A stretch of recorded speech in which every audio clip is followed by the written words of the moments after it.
आप देख रहे हैं आपका अपना सिटी चैनल।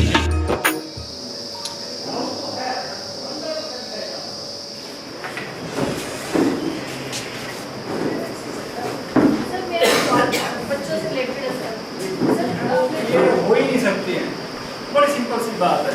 अब डाउट है सेशन में, हमने 4 दिन देखा है, आज 5वां दिन है, हमने 5 दिन देखा है।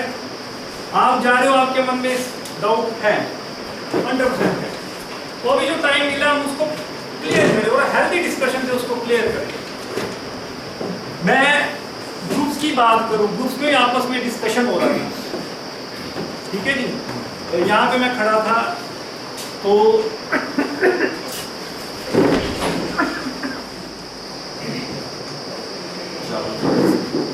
ये ग्रुप में हुआ था डिस्कस, एक ये दूसरा ग्रुप में मैं बताता हूँ आपको, क्योंकि 5 दिन यहाँ पे हमने भी लगाए हैं। दूसरा था जब आइडेंटिटी की बात हो रही थी, तो वो सम जो आइडेंटिटी है, जैसे वो मान लो एक्सप्लेनेशन वाला जो होता है फार्मूला, ठीक है ना जी। तो उनको ये था नॉलेज कि ए जो है 0 के बराबर नहीं होता है ना जी। अब ये आइडेंटिटी है, 0 पुट कर दो इसको,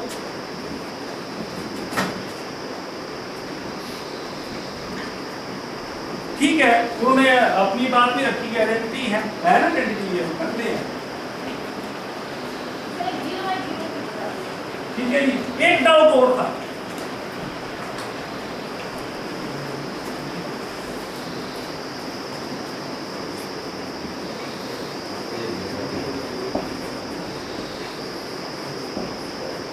ठीक है जी।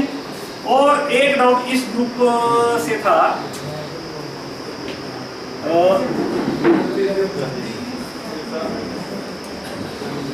पैरेललोग्राम था,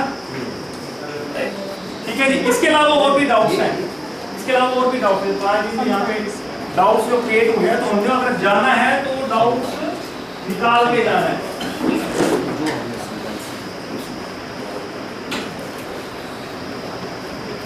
इस पे थोड़ी सी चर्चा हो जाए।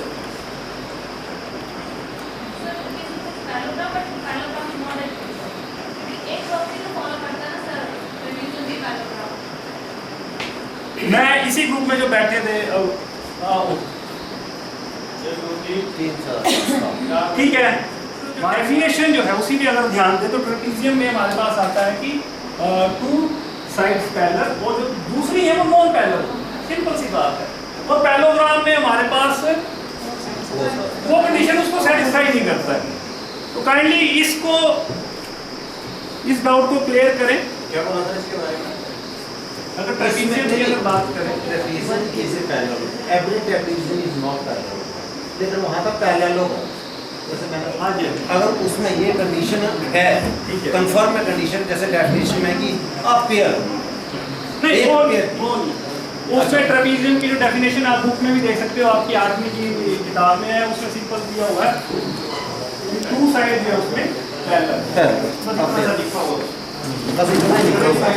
ट्रेपेजियम कभी भी पैरेललोग्राम नहीं होगा।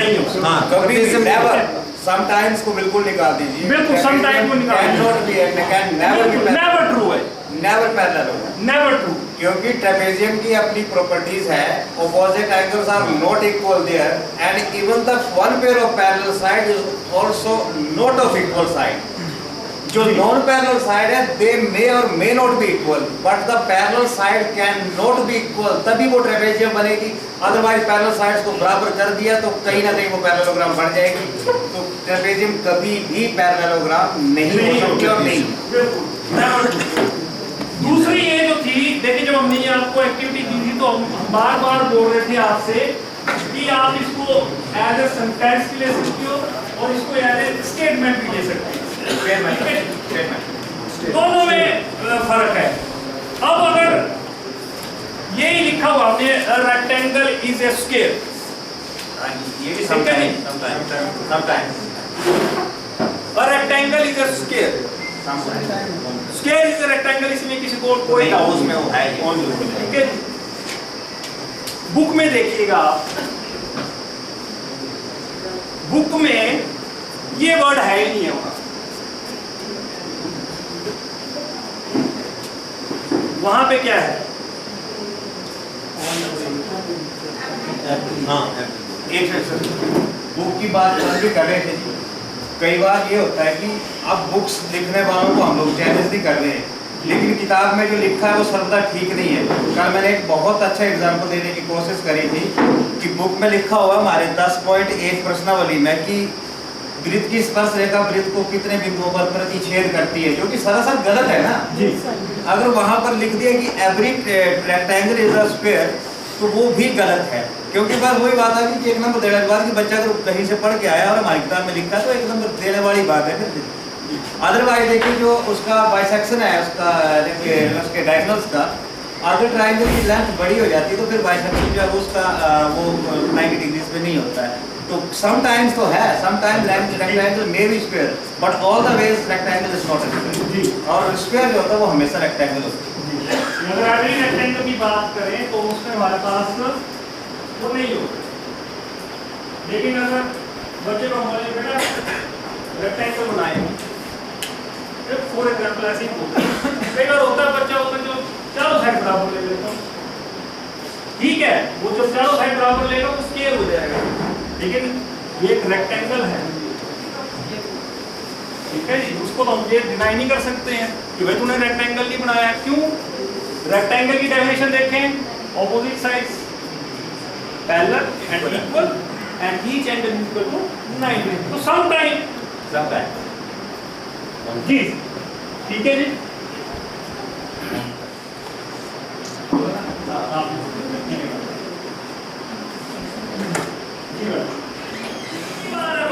एक ही मान है, लेंथ फॉरवर्ड बराबर हो जाएगा, वन लेंथ फॉरवर्ड के बराबर हो जाएगा। अगर बैलेंस बना देना तो फिर सिर्फ स्क्वायर ही बोल दो, बोल दिया ना, बोल दिया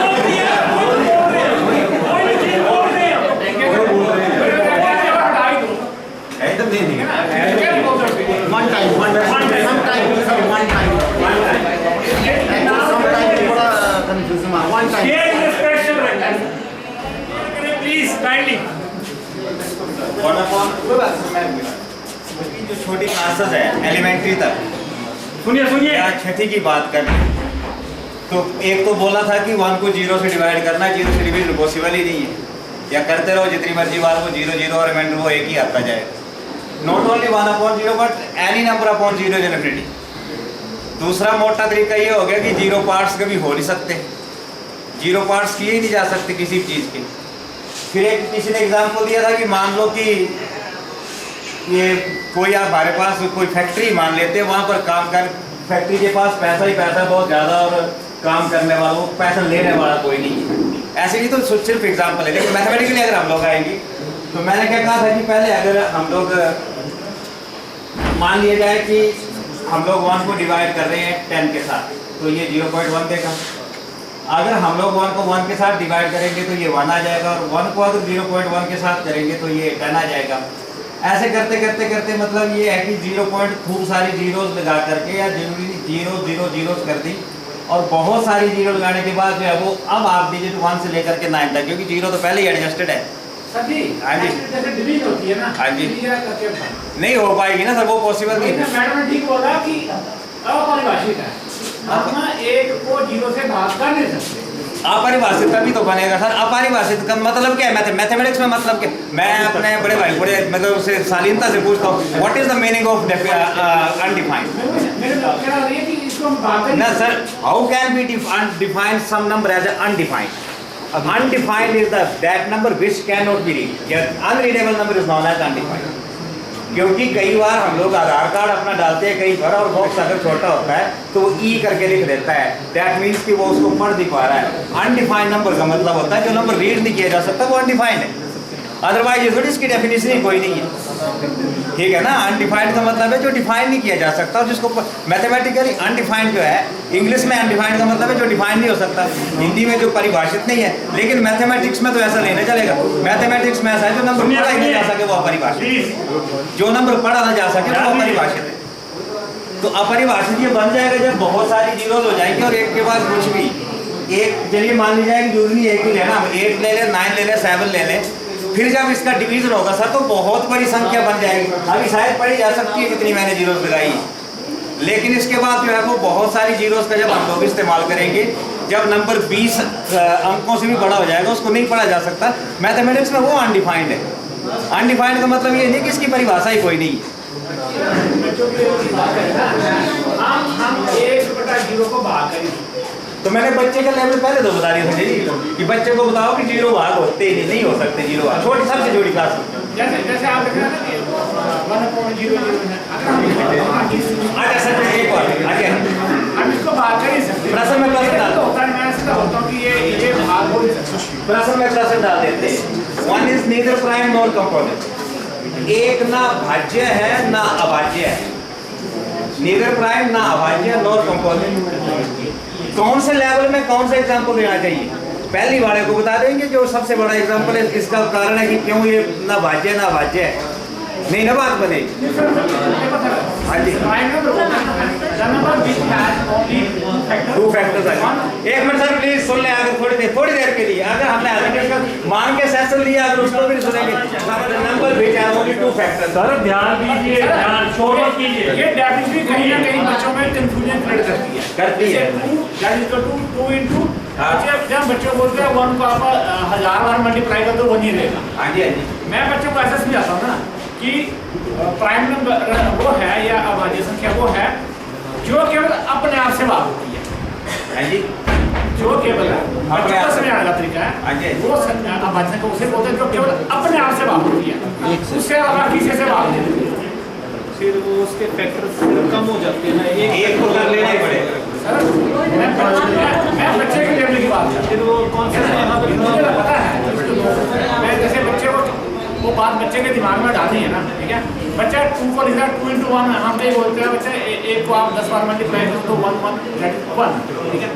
पर जब उसको अभाज्य संख्या के बारे में समझाना, तो मैं बोलता हूँ 2 को केवल 2 से भाग हो सकता है, 3 को केवल 3 से भाग होगा, 7 को केवल 7 से भाग होगा। तो जो संख्या केवल अपने से भाग देती है वो अभाज्य है। क्या मेरा तरीका ठीक है? बहुत बढ़िया, चलो ठीक है। 2 फैक्टर से 1 फैक्टर। लेकिन मेरा बोलने का मतलब ये, मैंने ये बोला, मैं भाई साहब से जानना चाहता हूँ, आप लेवल की बात कर रहे थे कि लेवल बच्चे, मैंने बच्चे के लेवल की बात ही नहीं करी है। थोड़ा ऊंचा लेवल के साथ में एनाटॉमी की बात करते हैं। डिवीजन का रूल यही है सर कि इसको क्यों, लेकिन अगर कोई थ्योरम करनी है तो थ्योरम तो सेकंड ईयर में जाके ही मिलेगी, ठीक है, कि y1/0 या n नंबर अपॉन 0 1 को समझाने के लिए मेरा ये था कि हम लोग कौन से क्लास के लेवल में किस तरीके का इस्तेमाल करते हैं कि 1 जो है वो नीदर प्राइम नॉर कंपोनेंट, क्यों भाज्य नहीं है और क्यों भाज्य नहीं है। छठी में है ना कि ना भाज्य ना भाज्य, चल जाता है वहाँ पर बता दिया कि इसके जो है वो फैक्टर्स नहीं है, 2 फैक्टर भी नहीं हो पाते, इसलिए अभाज्य है, नहीं है मतलब भाज्य नहीं है क्योंकि इसके फैक्टर्स ही नहीं है। अभाज्य के लिए क्या कारण देंगे हम? अभाज्य के लिए हम बोलते हैं कि सिर्फ एक से भाग, एक भाग हो जाता, फिर तो ये अभाज्य हो गया, एक से तो भाग हो ही रहा है। क्योंकि सब 2 फैक्टर होंगे ना, 2 फैक्टर हम 1 तो लेंगे डिफरेंट फैक्टर तो होते हैं। 1 में 1 नहीं आएगा, फैक्टर 1 रहेगा तो 1 हमारा कुछ भी नहीं, भाज्य के लिए मानते थे ना, भाज्य के अभाज्य में 2 होते हैं। अभाज्य में 2, भाज्य में 2 से अधिक होते हैं ना। एक खुद वो संख्या और एक मैं मान रहा हूँ, सुनिए, भाज्य के लिए कम से कम 3 फैक्टर ध्यान दीजिए। Composite numbers require minimum of 3 factors, minimum of 3 factors. जहां ये फेल हो जाता है 3 फैक्टर्स नहीं दे पाता। और अभाज्य क्यों नहीं है? जब अभाज्य के क्षमा करना, मैं प्रश्न नहीं पूछ रहा हूँ, मैं अपने भाई साहब से डिस्कशन कर रहा था क्योंकि जब थोड़ा ये इन्होंने बोला कि लेवल की बात कर लेते हैं। अब इसको अभाज्य क्यों नहीं बोलते? कई बार छोटे बच्चों को बता दिया जाता है कि ये एक ये यूनिक नंबर है, ठीक है ना, यूनिक नंबर है, या पहला यहीं से नेचुरल नंबर यहीं से शुरू होते इसलिए अभाज्य है। कोई और कारण ये अभाज्य क्यों नहीं रखा गया, क्यों नहीं अभाज्य इसको माना जाता? क्योंकि सर इसका एक ही फैक्टर है ना, अभाज्य के लिए हमें 2 चाहिए। जैसे 2 है हमारे पास, जैसे सर 2 है तो 2 को 1 से मल्टीप्लाई करेंगे तो हमारे 2 आएगा, एक आएगा, लेकिन 1 into 1 2 में हम एक ही लेंगे ना। हाँ, एक कारण इसका शायद मैंने सीखा, अगर मैं शेयर करना चाहूँगा कि because 1 is a perfect square and perfect square cannot be a prime, ठीक है ना। परफेक्ट पूर्ण वर्ग संख्या है और पूर्ण वर्ग संख्या जो अभाज्य नहीं मानी जाती है कभी, ठीक है जी। और कोई डाउट? मैं क्लियर करने के लिए, मैं डाउट को पूछने के लिए थैंक यू सर। जाता है सर, बड़ा इंपॉर्टेंट क्वेश्चन है ये। अभी भी इसमें डाउट्स हैं वीडियो के मन में, मुझे पता है। अभी भी डाउट्स हैं कि नहीं है? आगे चलें। और थोड़ा क्या कहते कहते हैं अपना, देखिए सर अब मैं और बोल दो मिनट, देखो 360 इंटू पाई आर स्क्वायर होता है, ठीक है। मैंने वृत्तखंड पे काफी चर्चा कर ली कि वहां से त्रिभुज को हटाना है, 1/2 गुणा आधार गुणा ऊंचाई √ 3/4 गुणा भुजा का वर्ग, पर कभी समबाहु नहीं बनी तो पुराने फॉर्मूले पे आ जाइए 1/2 r स्क्वायर साइन थीटा। मुझे समझ नहीं आ रहा है कि पुराने फॉर्मूले लुप्त क्यों हो रहे हैं, किताबों से भी लुप्त हो रहे हैं। मैं आ रहा हूं अब वृत्त के चतुर्थांश पर। वृत्त के चतुर्थांश पर आजकल कर दिया θ/360 into pi r square where angle is always equal to 90 degree. तो क्यों ना तो वृत्त का क्षेत्रफल भी ऐसे कर दिया जाए θ/360 into pi r square where angle will be equal to 180 degree. फिर पूरे वृत्त, मैं पूरे वृत्त को भी त्रिज्याखंड मान लूंगा, फिर पूरा वृत्त भी तो त्रिज्याखंड हो सकता, क्यों नहीं हो सकता। Then angle will be equal to 360 degree, 360/360 into pi r square. देखिए मेरे हिसाब से चतुर्थांश का क्षेत्रफल पाई आर स्क्वायर बटा 4 ही होना चाहिए, वैसे 90 बटा, अब त्रिज्याखंड और चतुर्थांश में कुछ तो फर्क होना चाहिए था ना, ठीक है। एक और हमारा जो x+a इंटू x+b फॉर्मूला चलता है, देखिए जोर लगाने की कोई जरूरत नहीं सर, 2 मिनट है जरूरी कि आपसे डिस्कशन करनी कि मैं ठीक बोल रहा हूँ कि गलत, मैं आपको पढ़ा थोड़ी ना रहा हूँ, देख सुन लीजिए। x² + a+b इंटू x+ab, देख आजकल ये फॉर्मूला सभी किताबों में, 8वीं तक तो हमारे टाइम में क्या होता था कि इस फॉर्मूले को 12 की 12 आइडेंटिटीज जो है वो हम लोग 8वीं में पढ़ लेते थे, आजकल वो कर दिया बिल्कुल आसान का, 3 ही पढ़ी 8वीं तक, चौथी पढ़ने की जरूरत ही नहीं। चौथी जाकर के 9वीं में पढ़े, चौथी जाकर के 9वीं में पढ़ेंगे हम लोग आइडेंटिटी, और उस आइडेंटिटी का भी अगर मैं गलत ना बोल रहा हूँ तो बिल्कुल इसका जो है वो तोड़ मरोड़ करके एक नहीं बोलना चाहिए, क्योंकि वो मेरे से बहुत आगे है जिन्होंने किताबें छापी हुई लिखी हुई है किताब। इसको देखिए सर 1 मिनट, तो इस फार्मूले के हिसाब से जहां पर ये की जा रही है ना ये चीज, इस चीज के लिए क्या दिया जा रहा है कि बच्चों यहाँ पर b माइनस हो गया कि नहीं हो गया, क्यों हो गया b माइनस यहाँ पर, या तो b प्लस ही रहना चाहिए था, क्योंकि इस फॉर्मूले के 3 पार्ट्स हुआ करते थे पहले, x+a into x+b, x+a into x-b और x-a इंटू x-b, जहां पर b के निशान पर कोई भी फर्क नहीं पड़ा करता था। आजकल तो बच्चे बिल्कुल डिस्टर्ब होकर रह जाते हैं। और अगर ये वाली बात है, जैसे मान ली जाए कि x+10 इंटू x-4 करना है, तो बोलते बच्चे a जो है वो 10 है और b जो है वो -4 है। मैं तो नहीं मानता, b तो +4 ही होना चाहिए, क्योंकि वहां पर फॉर्मूला है ना x² + a - b into x+ab, और तीसरा पार्ट होता है x² - a + b into x -ab, minus into minus स्वतः ही प्लस हो जाया करते थे। आज की डेट में क्या आ गया कि इधर भाई b a 10 है b माइनस है, इसके लिए चलिए कोई बात नहीं, कर दिया, हम लोग भी करेंगे, सिस्टम के साथ है। लेकिन उस सूरत में मैं बोलता हूँ कि इस फॉर्मूले की कोई भी जरूरत नहीं है, इस आइडेंटिटी की कोई भी जरूरत नहीं है। ये भी a + b के होल स्क्वायर से हो जाएगा, जहाँ b जो है क्या हो गया माइनस रखना, जहाँ b क्या हो गया माइनस हो गया, तो हो जाएगा, क्यों नहीं होगा। तो देखिए समय समय पर जो हमें ये बोलने का मौका मिलता है, यहाँ से अगर हम लोग कुछ लोग आइडियाज इकट्ठा करके जो है, एक तो 9th के सिलेबस में हमने बहुत ज़्यादा चर्चा कर ली, ठीक है, दूसरा ये कुछ एक ये है, और लास्ट में जाकर के जब हम लोग मीडियन पे आते हैं, मीडियन पे 14वें चैप्टर की बात कर रहा हूँ, मेजर्स ऑफ सेंट्रल टेंडेंसी में,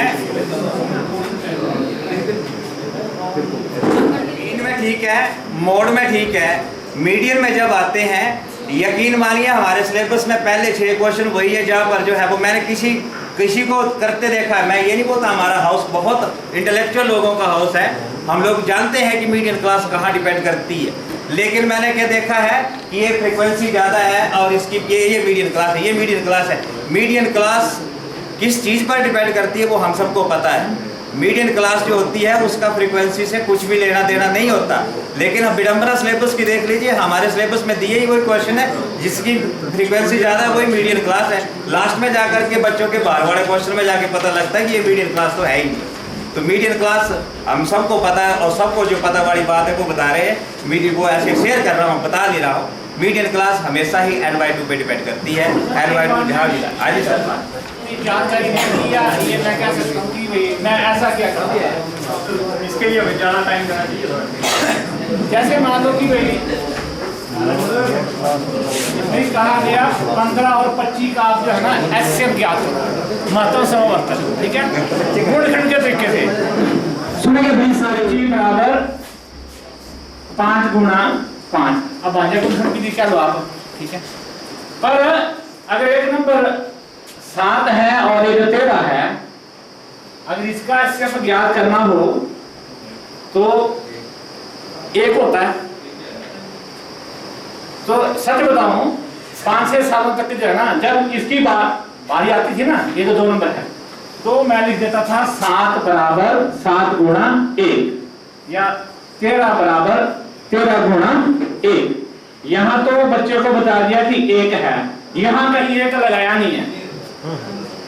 तो कुछ सालों के बाद खुद फिर पता चला कि यहां भी 1 से मल्टीप्लाई कर देना चाहिए। अब मैं जिसके गुणन बनते भी हैं 1 से ज्यादा, वहां मैं 1 से मल्टीप्लाई कर देता हूं।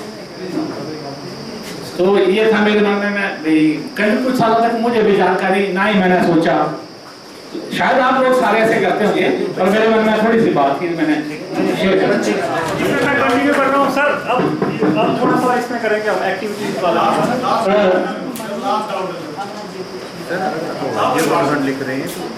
हाँ जी, हमारे पास यहाँ मीडिया से आए हैं थोड़ा सा, तो एक्टिविटी जो हमने की थी किलोमीटर वाली, तो मैं निवेदन करूंगा कि कोई एक ग्रुप आए, अपना किलोमीटर लेकर थोड़ा सा डेमो यहाँ पर दें, ताकि उसके रिकॉर्डिंग ये कर सकें जो मीडिया में जाएगा।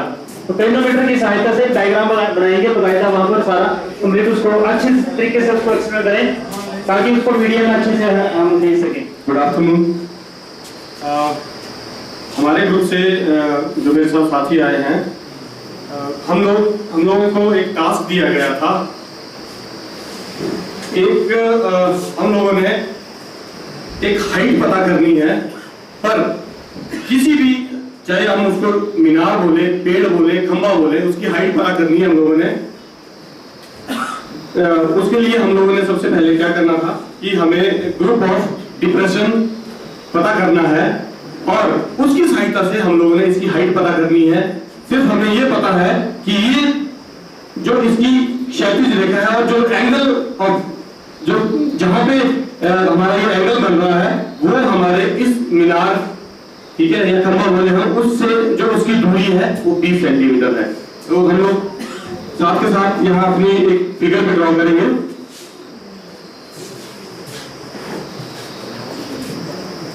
आप सभी देख पा रहे हैं, ये हमारी जो मीनार है उसके टॉप से हमारा जो एंगल ऑफ डिप्रेशन है, जो हमारा बिंदु है, जिसको बोलते हैं साइड बिंदु, या जिस बिंदु को हम देख रहे हैं, टॉप से देख रहे हैं, ठीक है जी, वहां पे जो हमारा एंगल बन रहा है उसको हम, हमारा एक अपरेटस है, इसका नाम है सेक्सटन या क्लिनोमीटर, क्लिनोमीटर या क्लिनोमीटर, जो हम जिसको एग्जैक्ट नाम जो भी इसका बोले, उसकी सहायता से हम इसका एंगल कैसे पता करते हैं, या एंगल कैसे चेक करेंगे, कैसे देखेंगे, उसके लिए एक छोटी सी एक्टिविटी है। हम ये जो मान लीजिए कि मैं यहाँ टॉप पे हूँ, ठीक है, या कोई भी जो भी हमारी ये, इसे हम क्षैतिज रेखा कहेंगे। इस क्षैतिज रेखा के साथ हम इस अपने सेक्सटाइल को घुमाएंगे, किलोमीटर को घुमाएंगे, और जैसे ही मुझे वो यहां से देखते हुए मुझे वो 20 सेंटीमीटर वाला जो मेरा बिंदु है वो नजर आएगा, तो हम देखेंगे कि हमारा, जब हम 20 सेंटीमीटर पे पहुंच जाते हैं, इसको रोटेट करने के बाद, तो जहाँ पे एंगल जो फॉर्म होता है वो 60 डिग्री बनता है। तो यहाँ से हमने ये कैलकुलेट कर लिया एंगल ऑफ डिप्रेशन, जिसे हम हिंदी में अवनमन कोण कहते हैं। अवनमन कोण हमारा 60 डिग्री का है, ठीक है जी। अब मैथमेटिक्स की एक और प्रॉपर्टी हम लोगों ने पढ़ी है आज तक, कि जो क्षैतिज रेखा है हमारे धरातल के साथ, ठीक है जी, धरातल कहेंगे, इस धरातल के साथ ये धरातल और क्षैतिज रेखा दोनों समानांतर है, और समानांतर रेखाओं में हम लोगों ने एक और प्रॉपर्टी पढ़ी है, जब एक तिर्यक रेखा दो समानांतर रेखाओं को काटती है, तो ये जो संगत कोण होते हैं ये आपस में बराबर होते हैं। एकांतर अंतःकोण, ये जो एकांतर अंतःकोण है, एकांतर अंतःकोण, ये आपस में बराबर होते हैं। तो ये जो अवनमन कोण है, अब हमारी एक समकोण त्रिभुज के लिए ये एक उन्नयन कोण है, ठीक है जी। अगर मैं इस को दोबारा से ड्रॉ करूं तो ये जो हमारी समकोण त्रिभुज है कुछ इस तरह से बनती है। ये हमारा 20 सेंटीमीटर था और ये 60 डिग्री। एंड हम लोगों ने h फाइंड करनी है। h पता करनी है हमने कि बिना एंगल पता के हम लोग उस h को, उस मीनार की या उस खंभे की हाइट को कैसे पता करें। सर उसको सॉल्व करेंगे। यहाँ पे हम कोई भी एंगल ले लेंगे इन दोनों को यूज करके, इन दोनों साइड्स को यूज करके जो चीज निकालनी होती है उसको हम कंसीडर कर लेते हैं। मान लो h मान लिया, इसको x भी मान सकते हैं। और ये हमें बेस जो है गिवन है, हम इन दो चीजों को यूज करके कोई की रेशो बनाएंगे। तो मैं लिखता हूं यहाँ पे P/B, that means perpendicular upon base. हाँ जी, तो हमें परपेंडिकुलर जो गिवन है, गिवन तो नहीं है, हमने कंसीडर किया हुआ है h और बेस जो है 20 सेंटीमीटर है।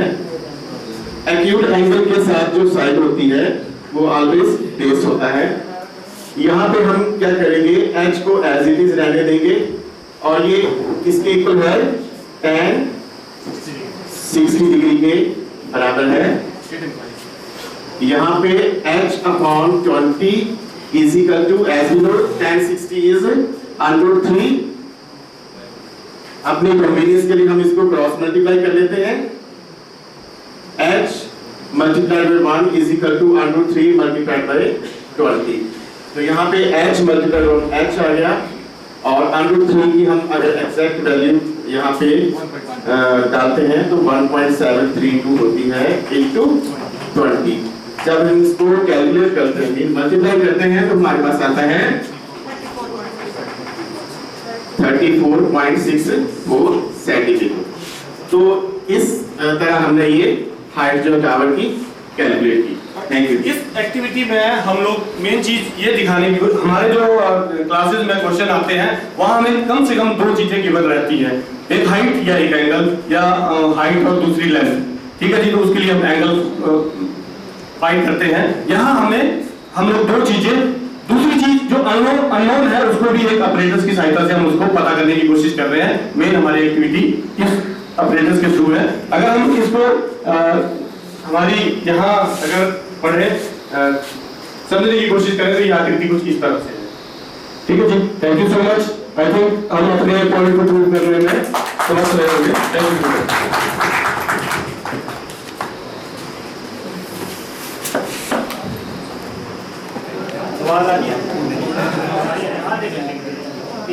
Teacher training incharge Shri Omkar Verma ji, हमारे रेस्पेक्टेड चारों आरपी साहिबान और इस ऑडिटोरियम में मौजूद सभी अध्यापक साथी और जो मीडिया से हमारे सज्जन आए हैं, इनका भी यहाँ स्वागत है।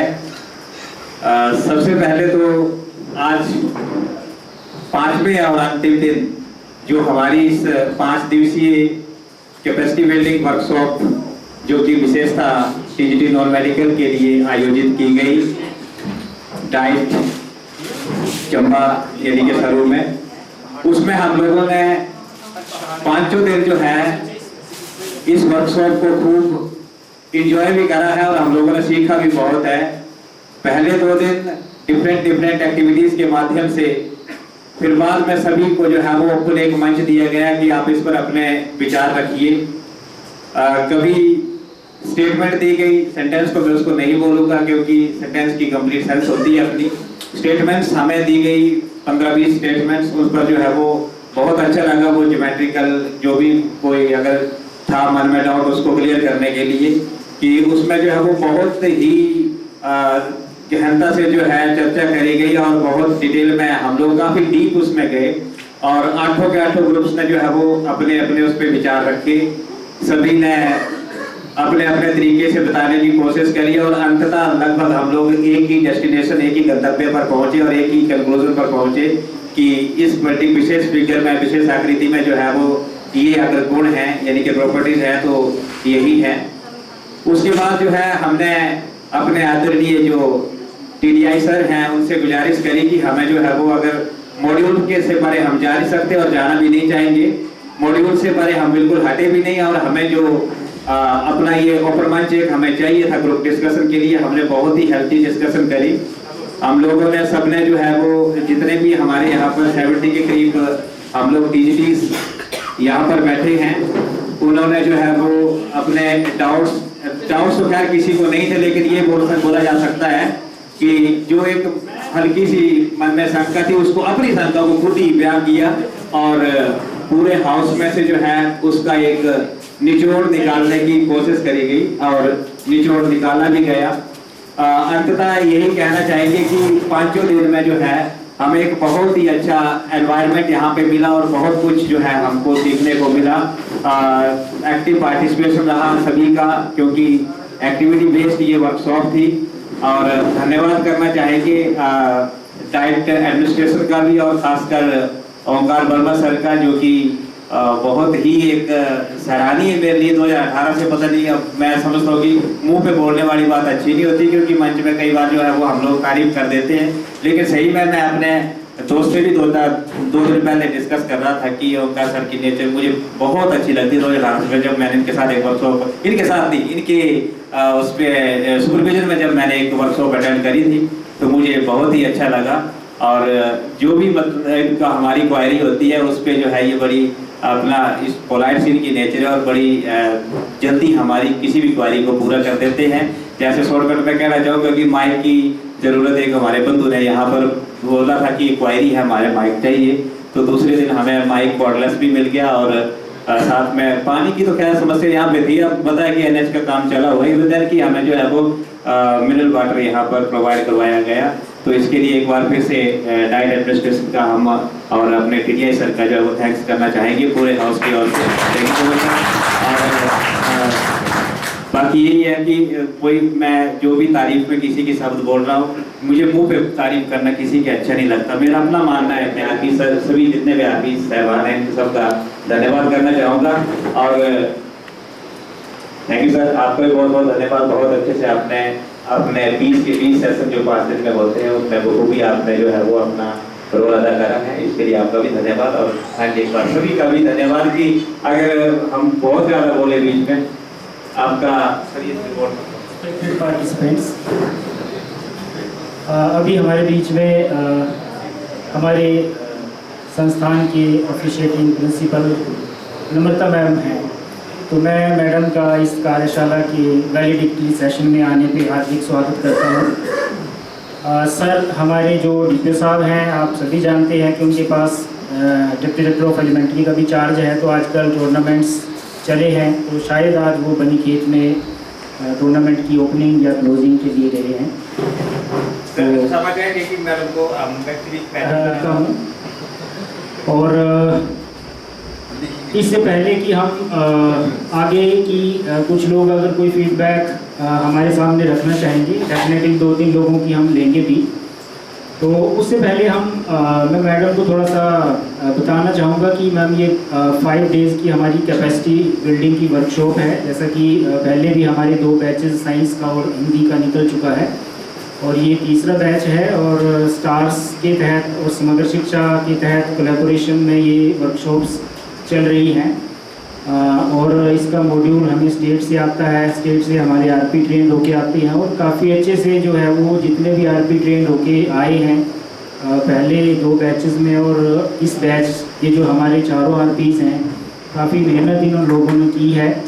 और जितना भी मॉड्यूल है वो इन 5 दिनों में हमने सभी पार्टिसिपेंट के साथ डिस्कस किया। और सबसे बड़ी बात ये है कि सभी पार्टिसिपेंट्स का जो इस बार की ट्रेनिंग में रोल रहा है वो बहुत ज़्यादा रहा है, बहुत ज़्यादा इंटरेक्शन हुई है। लगभग सभी पार्टिसिपेंट्स ने जो है वो अपने अपने व्यूज़ दिए हैं, अपनी अपनी स्टेटमेंट्स रखी हैं। मैथ जैसे सब्जेक्ट में क्योंकि मुश्किल हो जाता है, तो बहुत सारे लोग थे, तो बहुत सारी चीज़ें जो है वो एक दूसरे को यहाँ पे सीखने को आई थिंक मिली हैं। तो इससे पहले कि हम आगे बढ़ें, एक छोटी सी वीडियो में आपको दिखाना चाहूँगा मैम को भी, ताकि हमारे 5 दिन की जो एक ट्रेनिंग थी उसका एक गो थ्रू जो है वो मैम को भी हो जाए। और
अभी मैं मैम को बुलाना चाहूँगा कि वो यहाँ आए और 2 शब्द हमें इस ट्रेनिंग के बारे में बताएं और साथ में अपना आशीर्वाद दें।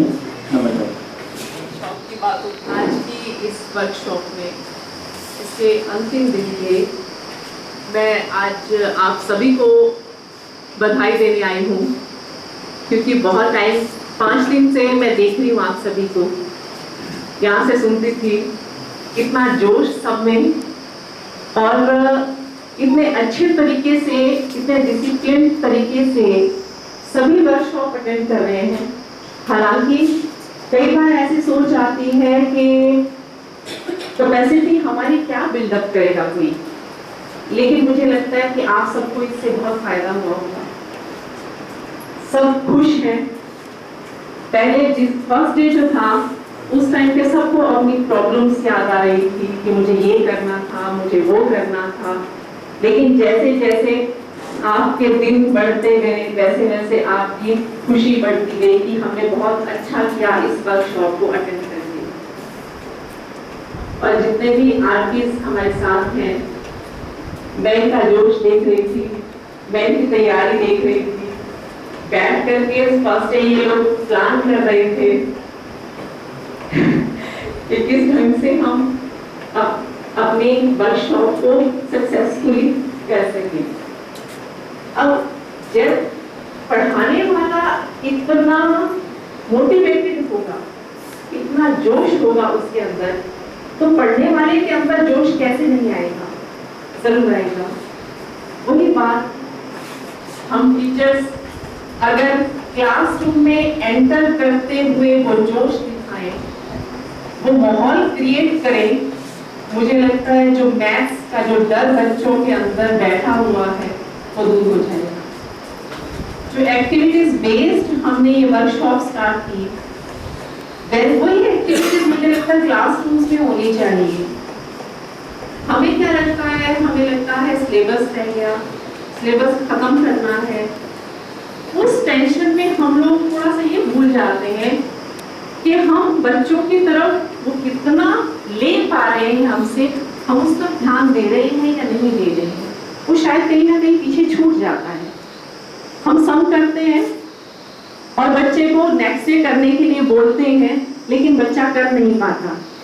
क्यों नहीं कर पा रहा? इसकी तरफ हम ध्यान कम दे रहे हैं। क्यों? हमें अपना सिलेबस आगे बढ़ाना है। मैथ सब्जेक्ट मैं आप सभी मैथमेटिशियंस से कहूंगी, आप सभी मैथमेटिशियंस हैं, कि प्लीज इस डर को दूर कीजिए। आपके हाथ में है। जैसे आपको अब लग रहा है कि हमें बहुत कुछ सीखने को मिला, हमें बहुत ज्यादा इम्प्रूवमेंट हुई है, क्या आपको सच में ये लग रहा है या मुझे लग रहा है आपको देख करके? आपको भी ऐसा फीलिंग हुआ यहाँ इस वर्कशॉप में आकर के? वही चीज मुझे लगता है स्कूलों तक जब पहुंचेगी तो हमारे बच्चे जरूर कहीं ना कहीं पहुंचेंगे। मुझे हैरानी होती है कि सर कैसे मैनेज कर लेते हैं। सर स्टार्ट करवाते हैं किसी भी वर्कशॉप के को लेकर के, जब शुरुआत करते हैं तो भगवान के नाम से शुरुआत होती है। और कितनी अच्छी बात, जब हम स्कूल जाते हैं, स्कूल में जाकर के जब बच्चा प्रेयर करता है ना, तो प्रेयर में ही बच्चे के दिमाग में वो बात आनी चाहिए कि मैं स्कूल आया तो किस लिए आया। अगर वो शुरुआत अच्छी होगी, अगर वो ये सोच लेकर के क्लासरूम में आ रहा है, वो शुरुआत हमें कहाँ से करनी है? प्रेयर से। प्रेयर में ही हम बच्चे को मोटिवेट करना स्टार्ट कर दें कि ऊपर वाले से जुड़ करके रहो, आपका काम पूरा दिन भर अच्छा चलेगा। आप क्या करने के लिए आए हो, किस क्लास में क्या करने के लिए आए हो, ये बच्चे को भी पता होना चाहिए और अध्यापक साथियों को भी पता होना चाहिए। कई बार हम थक जाते हैं कि आज बहुत काम है, बहुत ज़्यादा काम है, हम अपना काम कैसे छोड़ करके बच्चे को पढ़ाएं। लेकिन कहीं ना कहीं वो गिल्ट हमारे अंदर रह जाना चाहिए कि हमें जिस चीज़ के लिए अपॉइंट किया गया है, जिस काम की हमें सैलरी मिल रही है, एक्चुअली जिस काम की वजह से हम कोई ना कोई बच्चा हमारा आगे निकलेगा और हमारी वजह से कोई बच्चा पीछे ना रह जाए, वो सोच एक जरूर आनी चाहिए जब हम स्कूल में एंटर करते हैं।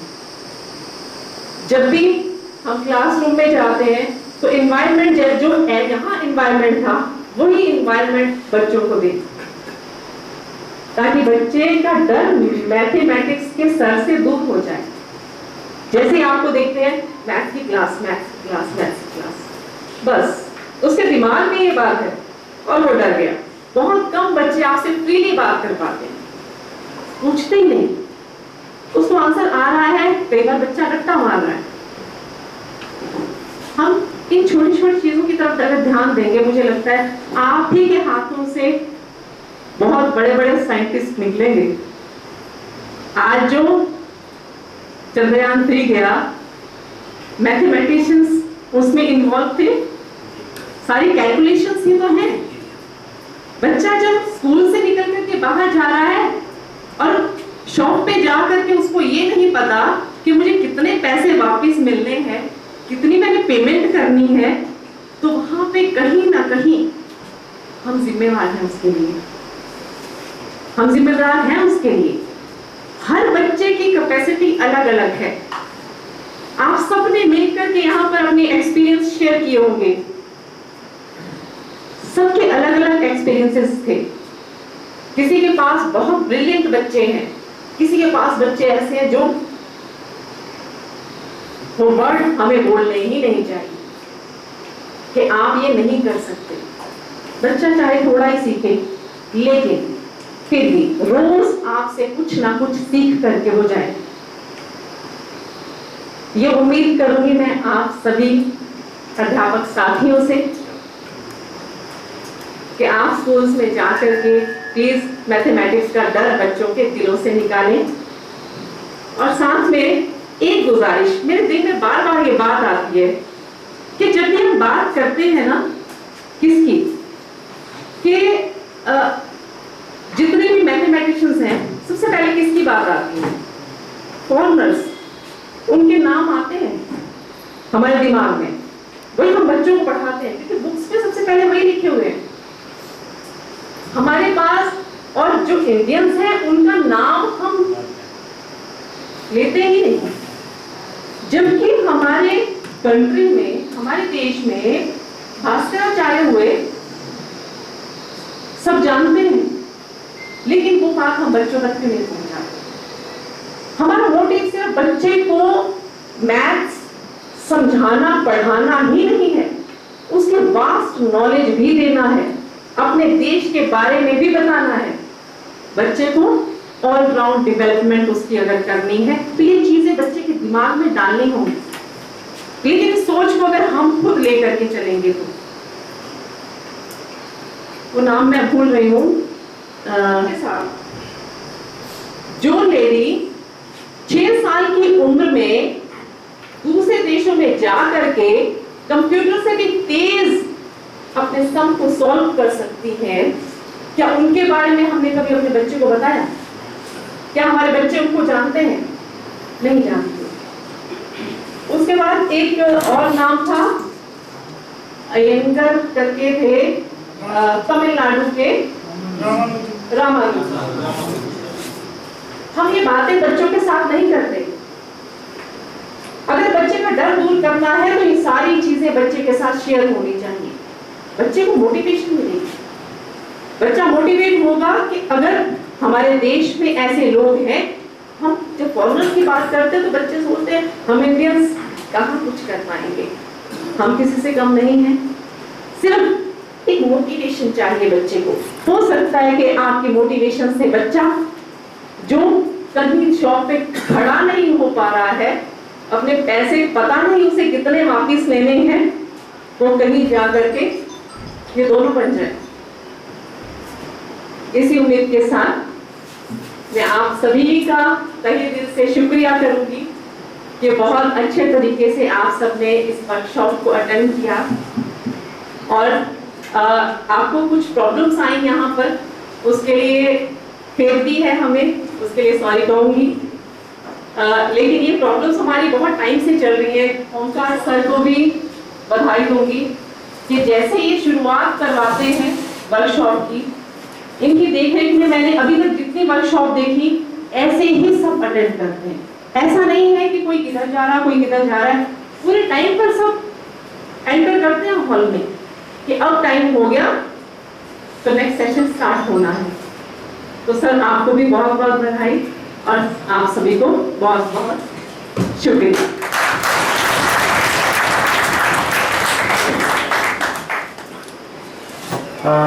मैम ने बहुत ही कम शब्दों में बहुत कुछ हमें बता दिया है और जो भी बातें मैम ने यहाँ पे कही हैं, डेफिनेटली किसी भी ट्रेनिंग से हम जाते हैं तो कुछ दिनों के लिए तो हमारे अंदर जोश रहता है कि नहीं हम जा करके कुछ अलग करेंगे स्कूल में जा करके, बट धीरे धीरे परिस्थितियों के साथ फिर हम वहीं पहुंचते जाते हैं जहां से हम स्टार्ट करते हैं। तो रिक्वेस्ट रहेगी कि जो भी चीज़ें हमने यहाँ पे सीखी हैं वो स्कूलों में हम लगातार करें, उन चीज़ों को अपनी कैपेसिटी को बिल्ड ही रखें, दोबारा उसको बिल्ड करने की ज़रूरत ना पड़े। और जितना कुछ भी हमने यहाँ पे सीखा है, मैंने फर्स्ट डे से मैं यही कह रहा हूँ कि हमारा अल्टीमेट गोल जो है वो बच्चा होता है और सब कुछ हम ये सारी चीज़ें ताम झाम जो भी हम कर रहे हैं, ट्रेनिंग्स हैं, ये इतना खर्चा है गवर्नमेंट का, सरकार का, ये सारा आखिर किसके लिए है? केवल बच्चे के लिए। तो और हम भी अगर हैं तो हम भी बच्चे के लिए हैं और बच्चे हैं तो ही हम हैं। इतना जरूर अपने दिमाग में ये बात रखें कि हमारा जो भी वर्तमान है, जो भी पास्ट है, जो भी फ्यूचर है, जो भी हमारा प्रोफेशनल लाइफ का, वो सारा तभी है जब हमारे पास बच्चा है और हम बच्चे के लिए हैं और उन बच्चों पे हम काम कर रहे हैं और उसके बेस पे ही हमारे बच्चे जो है वो अपने बच्चे जो है वो पढ़ रहे हैं। तो उन बच्चों, अपने बच्चों को सामने रख करके हम उन बच्चों को भी अपने बच्चों की तरह समझें और उतनी ही मेहनत करें जो जितनी हम अपने बच्चों के लिए करते हैं। उससे ज़्यादा कहीं हमें मतलब उन बच्चों के लिए मेहनत करने की ज़रूरत है जिनको हम पढ़ाते हैं।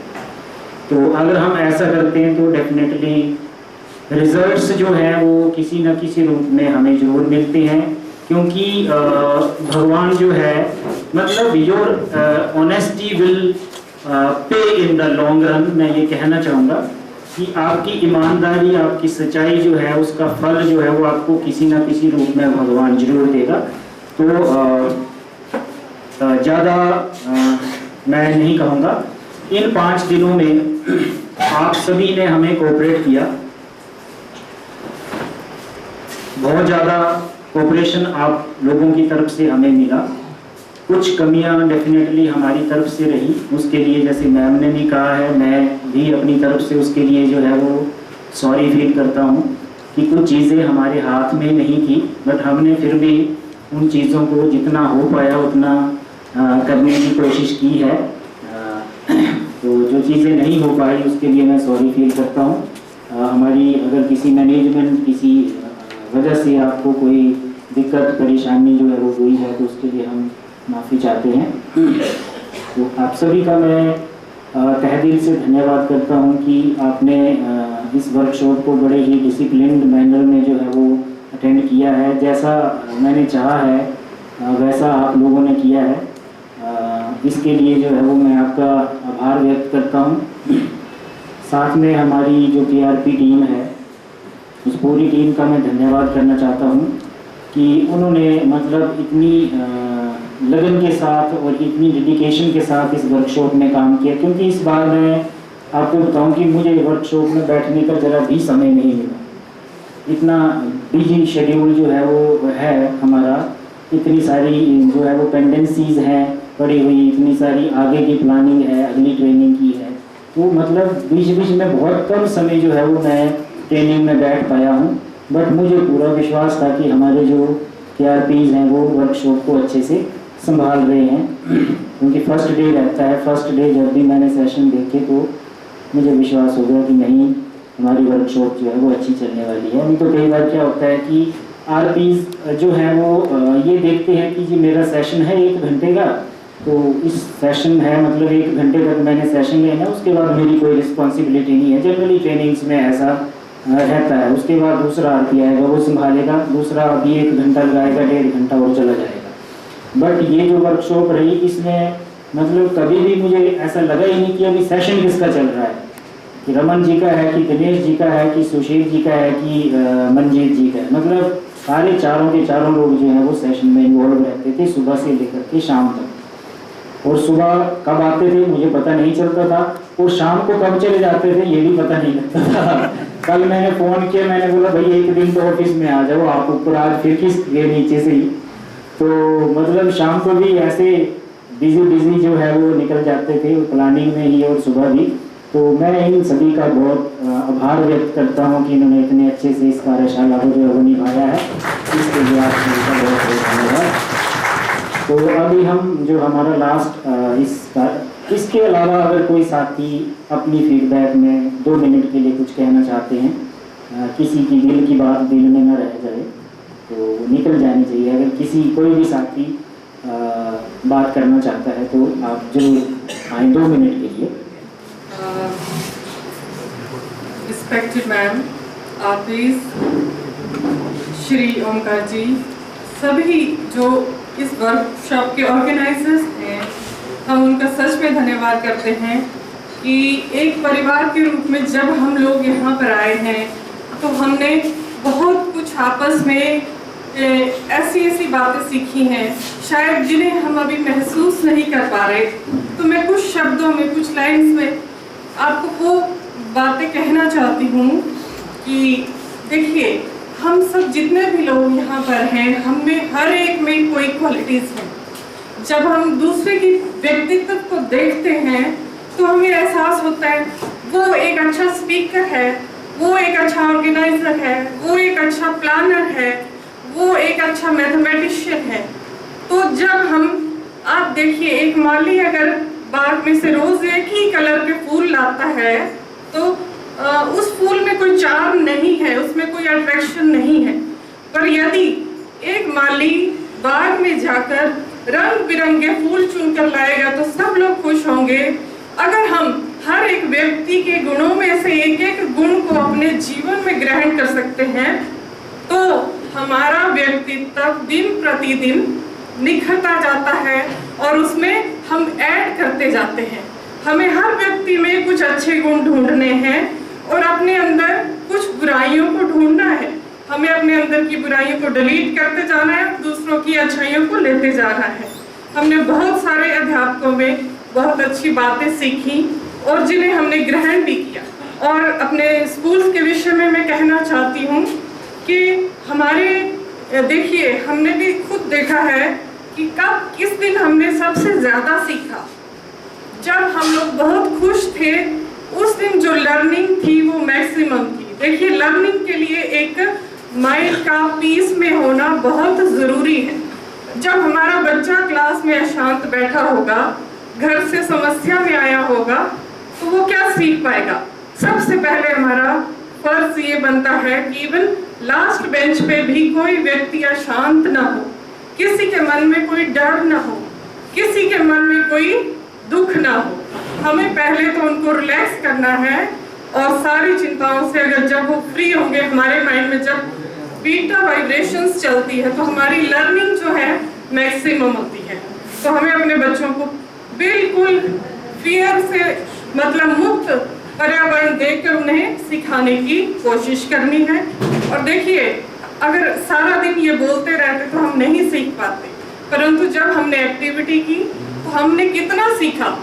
इसीलिए छोटी छोटी एक्टिविटीज़ अगर हम अपने बच्चों के साथ भी शेयर कर पाएँ तो मुझे लगता है वो बहुत अच्छा रहेगा। तो ओवरऑल वर्कशॉप बहुत अच्छी थी। ये हम पे डिपेंड करता है कि हम क्या सीखना चाहते कि नहीं सीखना चाहते।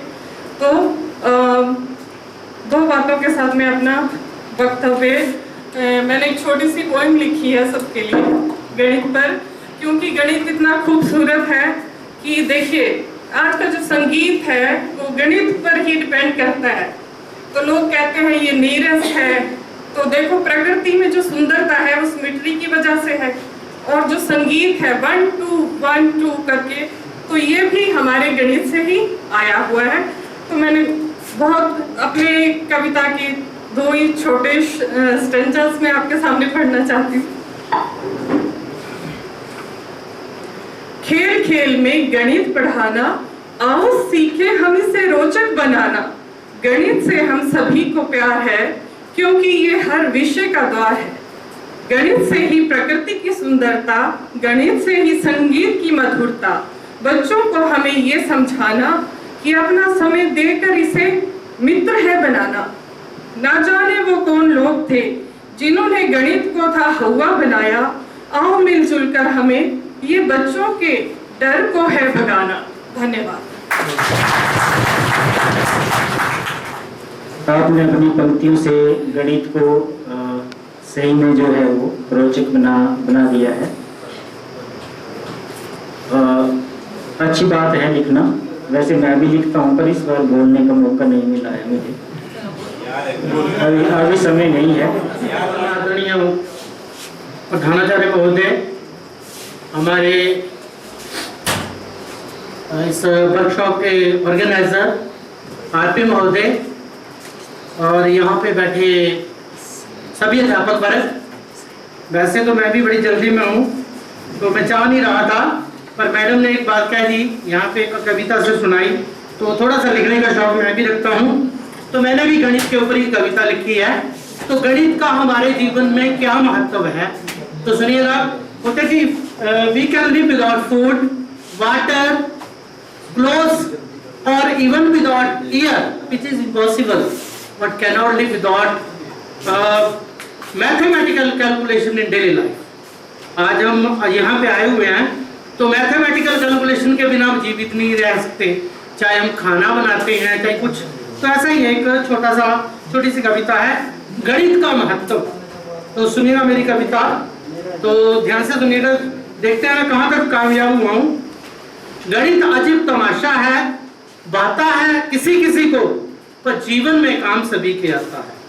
गणित अजब तमाशा है, भाता है किसी किसी को, पर जीवन में काम सभी के आता है। जन्म के समय घड़ी टिक टिक वक्त बताती है, मरण के समय पुनः आखिर वही घड़ी देखी जाती है। गणित अनुसार सोवे बलवान कहावे, वक्त बे वक्त शैतान बन जाए। खाने में भी गणित काम आए, खाना तभी स्वादिष्ट बन पाए। गणित बढ़े तो पूजा जाए, ना बढ़े तो रूठा जाए। शादी में भी गणित काम आए, कुंडली से कुंडली मिलाए। भाई सभी को तो लड़के की लड़की से शादी करवाए। तो देखिए, गणित के 7 फेरों से होती शादी, गणित के 7 फेरों से होती शादी। आदमी की खत्म होती उस दिन से आजादी। बहुत बढ़िया। गणित कला उपजाए, रिश्तों को अनजान बनाए। बंटवारे में भी गणित काम आए, भाई भाई को कचहरी से कोर्ट तक पहुंचाए। अंत में फिर गणित ही काम आए, बड़े से बड़ा मानुष 2 गज धरती में छिप जाए। गणित अजब तमाशा है, आता है किसी किसी को, पर जीवन में काम सभी के आता है। ये मेरी छोटी सी कविता थी। धन्यवाद आपने।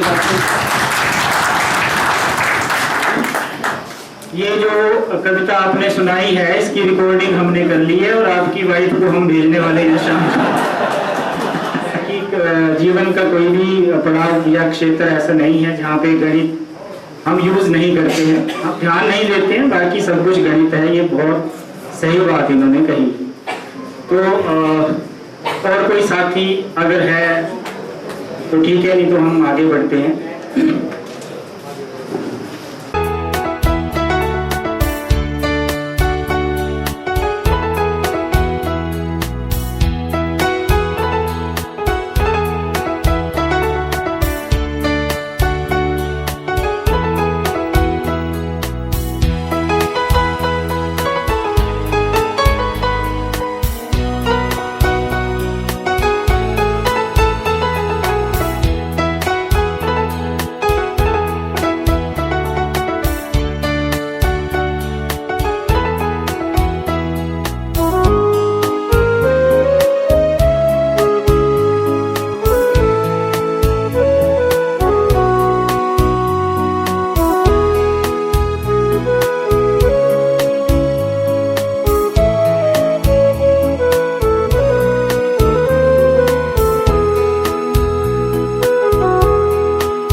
चेक कर लीजिए करते हैं और खाते में बहुत ही आगे होंगे। और दूसरी बात, इन 5 दिनों में अगर किसी के प्रति हमारे मुंह से अगर कोई ऐसी बात निकली हो या किसी को बुरा लगा हो तो उन बातों को आप दिल से जरूर लगाएं, ये भूले ना। इसलिए ये हर वर्कशॉप में कहता हूँ कि लोग कहते हैं कि दिल पे मत लगाना, मैं हर वर्कशॉप में कहता हूँ कि दिल पे जरूर लगाना ताकि याद लगे। तो आप सभी का बहुत बहुत धन्यवाद। और राष्ट्रीय गान हम करेंगे, उसके बाद हम सभी लंच करके ही जाएंगे, लंच बना हुआ है। तो चलिए हम राष्ट्रीय गान स्टार्ट करते हैं। नमस्कार, मेरा नाम Manjit Singh, government senior secondary school male block Banikhet से मैं बिलोंग करता हूँ। एक आरपी के रूप में मुझे यहाँ डिप्यूट किया गया था। यहाँ डाइट सरू में 5 दिन की कैपेसिटी बिल्डिंग वर्कशॉप थी, प्रोग्राम था, जिसमें जिला भर से विभिन्न हाई स्कूलों और सीनियर सेकेंडरी स्कूलों से कुल 67 अध्यापकों ने, टीजीटी नॉन मेडिकल टीचर्स ने इसमें भाग लिया। और हम 4 आरपीज़ रिसोर्स पर्सन्स इसमें नियुक्त किए गए थे। मैं Manjeet Singh, TGT non medical, मेरे साथ थे Shri Raman Sharma ji, TGT non medical, साथ में Shri Dinesh Singh ji, TGT non medical, और Sushil Kumar ji, TGT non medical. 5 दिन की वर्कशॉप हमारी हमीरपुर में ऑर्गेनाइज़ करवाई गई थी और वहाँ से हम जो कुछ सीख कर आए थे यहाँ जिला भर के सभी अध्यापकों से हमने शेयर किया और बहुत सारी बातें अलग अलग अध्यापकों से हमने भी सीखी और आपस में एक्सपीरियंसेस शेयर किए गए। बहुत अच्छा एक्सपीरियंस ये रहा हमारे लिए। बीइंग अ आरपी और बीइंग अ टीचर यहाँ बहुत कुछ हमें सीखने को मिला। सभी प्रतिभागियों का जो यहाँ पर रिस्पांस था बहुत अच्छा रहा, बहुत कोऑपरेटिव पूरे प्रतिभागी यहाँ पर रहे हैं। विभिन्न एक्टिविटीज़ हमने यहाँ पर ऑर्गेनाइज करवाई और सभी प्रतिभागियों ने बढ़ चढ़ कर उन एक्टिविटियों में भाग लिया और पूरे जोश से उन्होंने रिस्पांस दिया और बहुत अच्छा ये एक्सपीरियंस हमारा रहा। मैं धन्यवाद करना चाहूँगा डाइट का, एडमिनिस्ट्रेशन का। यहाँ जो सुविधाएं हमें उपलब्ध करवाई गई, जो सामान हमें यहाँ चाहिए था, पूरी सुविधा हमें दी गई यहाँ पर, उसके लिए मैं धन्यवाद करूँगा एक बार फिर से डाइट एडमिनिस्ट्रेशन का। हमारे teacher training incharge Shri Omkar Verma जी, उन्होंने हर कदम पर हमें सपोर्ट किया और हमारा साथ दिया। खाने की व्यवस्था यहाँ पर बहुत अच्छी की गई थी सभी अध्यापकों के लिए। कुछ अध्यापक जो बहुत दूर से अलग अलग डिवीज़न से यहाँ पर आए हुए थे, उनके रहने का प्रबंध यहाँ हॉस्टल में बहुत अच्छा किया गया था, साफ़ सफाई का बहुत ध्यान रखा गया था। तो कुल मिलाकर डाइट का जो प्रबंधन था वो बहुत अच्छा था और बहुत अच्छी ये ट्रेनिंग यहाँ हमारी रही है। बहुत अच्छा एक्सपीरियंस रहा है। धन्यवाद, थैंक यू। आज डाइट चंबा में 5 दिवसीय कार्यशाला जो कि मैथ्स के टीचर्स जिसमें भाग ले रहे थे, उस कार्यशाला का आज समापन हुआ है। ये ट्रेनिंग जो थी वो 5 दिन की थी, 26 सितंबर से 30 सितंबर तक ये चली है और इसमें डिस्ट्रिक्ट चंबा के लगभग सभी शिक्षा खंडों से जो टीचर्स थे जो कि हाई स्कूल और सीनियर सेकेंडरी स्कूल से आए थे और जो 9th और 10th क्लासेस को मैथ्स पढ़ाते हैं, उनकी ये ट्रेनिंग लगी थी। इस ट्रेनिंग में लगभग 70 के करीब टीचर्स जो है वो उन्होंने पार्टिसिपेट किया है। और ये जो ट्रेनिंग थी ये स्टार्स और समग्र शिक्षा अभियान के जो कोलैबोरेशन से इस ट्रेनिंग को आयोजित किया गया था।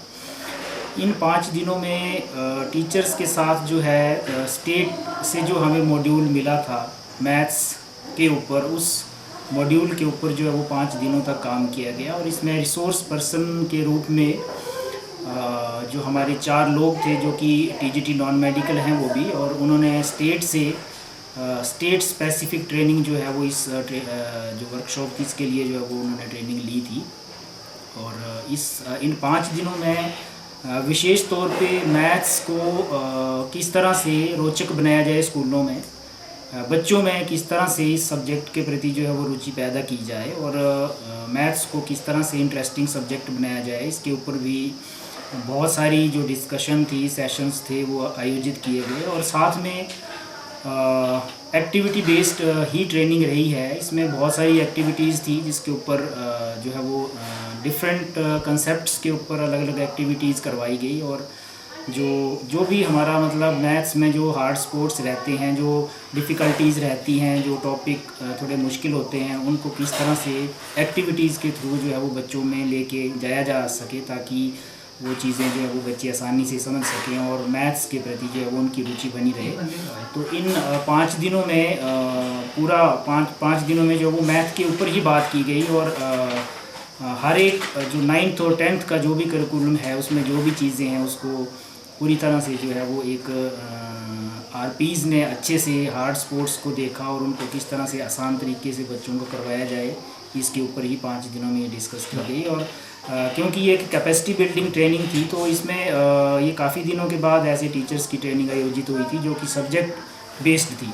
तो सभी टीचर्स ने इस ट्रेनिंग को अप्रिशिएट किया और ये भी उनका सजेशन था कि टाइम टू टाइम जो है ऐसी ट्रेनिंग्स, ऐसी वर्कशॉप्स जो है वो आयोजित होनी चाहिए ताकि हम भी जो है वो करिकुलम के साथ और नई मेथडोलॉजीज़ के साथ, टेक्निक्स के साथ हम अपडेट रह सकें। धन्यवाद।